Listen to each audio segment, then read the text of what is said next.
Welcome back to another edition of Yankees Latest. I'm your host, John Laloggia.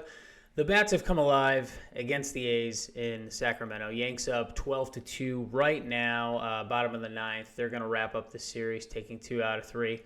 Again, this is exactly what this team needed. Obviously, you'd like a full sweep, but taking 2 out of 3 is great, especially considering how much offense has accrued in the last 3 days. Yanks 22, they'll go to 23 and 17, but Volpe's coming to life. Cabrera, Goldschmidt is absolutely incredible. I don't know how long this is sustainable, but it doesn't really matter because Ben Rice is just absolutely killing it.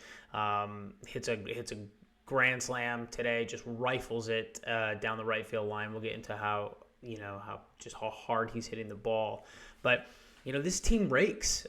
We know this, and you don't need great starting performances or stellar bullpen if you're hitting 15 hits and 12 plus runs a game. So game one they win 10-2.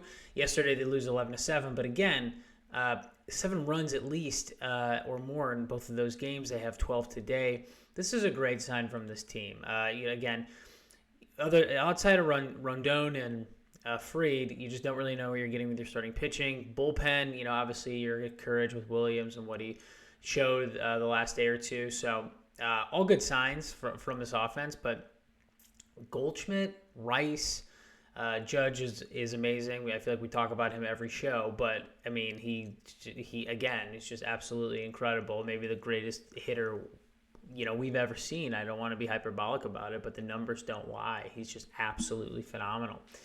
So this team is raking, and against this team, this is what you would expect. You want to take a sweep, but 2 out of 3 is okay when you're hitting like this. So this is interesting.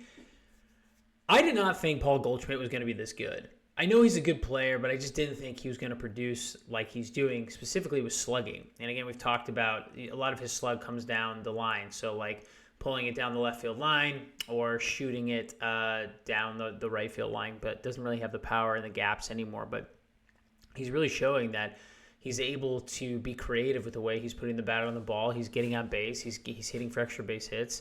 And this is huge. And you think about it, like, who do you start at first base?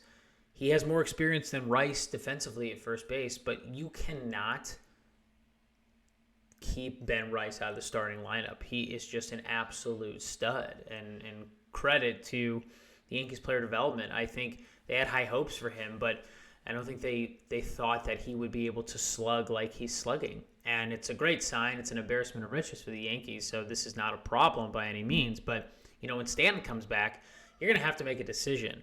Who do you play at first and who do you DH? You're going to have to DH Stanton, obviously, just because of the slug and the home runs.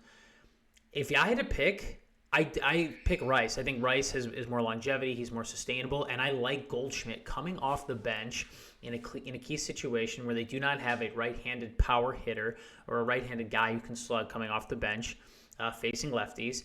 And also he offers a solid defensive replacement. You play Rice at first every day. You DH Stanton when he comes back, and you put Goldschmidt on the bench. At his age, I think that's the right move to preserve him. I think it only makes sense. This team is absolutely stacked from the DH first base spot. They have 2 viable guys, because Stanton can't really play anything else but DH, and sometimes that, let's be real, that's a little bit too much for him because he has to run to first base. But he is just an unbelievable power hitter that needs to be in this lineup and will be. But even with Goldschmidt's amazing performance right now, I got to go with Ben Rice at first base. Marcus Stroman, we were waiting to see what was going on. So unfortunately, he had a setback. This news just broke.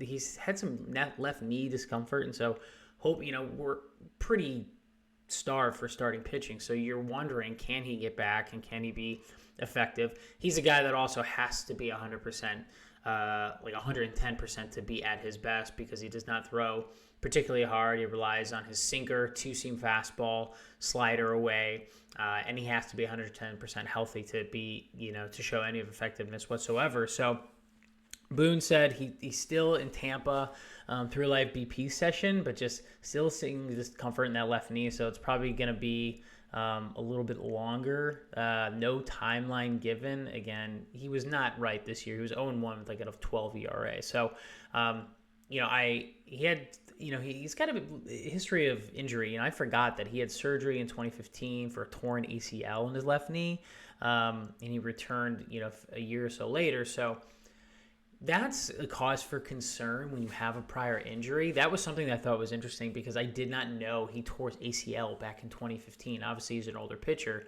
but most of the time you're worried about arm injuries. But because he had a previous surgery and tear in that left knee, and now he's feeling discomfort in that, I'm a little concerned about that. I don't expect him back anytime soon, but hopefully Luis Gil will be back in a month or so and solidify that 3 or 4 spot.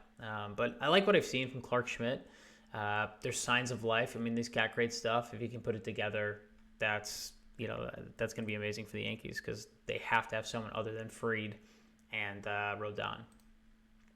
All right, last but not least, this is a kind of a feel-good story. I thought this was really cool. Chris Kirshner, beat reporter for the Yankees, for The Athletic, he wrote a great piece on Jason Dominguez. Jason Dominguez is obviously, today he was, fantastic, and he just looks more comfortable at the plate. And there was a piece that he's playing better because he's more comfortable. And the reason he's more comfortable is because he's speaking more English. He's been watching a lot of Marvel movies and comedies like Brooklyn Nine-Nine. And he said, quote, "It was scary for me. I didn't want to make a mistake," end quote. And I think this is a very sweet story. And really interesting. You love when you can go behind the scenes on what's happening with these players in their personal lives in the clubhouse. It's just a reminder that baseball is a total mental game. You feel better, you look better, you play better.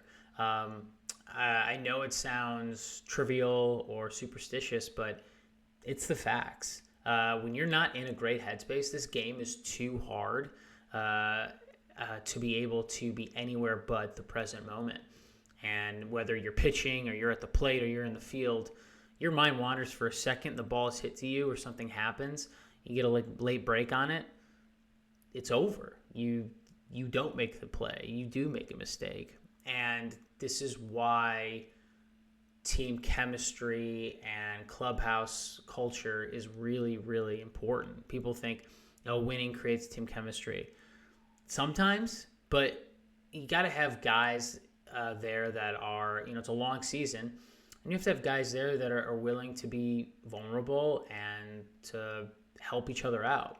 And, the fact that he was speaking more English by watching, these different shows and then starting to play better, as we've seen this year, it's not surprising. A lot of the guys, a lot of the Latin guys, it takes them a while to assimilate to the culture, and they don't speak the language. They don't, know the areas super well, and so if they don't have a lot of other Latin players on the team, they're sort of kind of by themselves. And what an awesome thing that he did was, hey, I'm going to learn about this culture by engaging in entertainment and connecting with my teammates.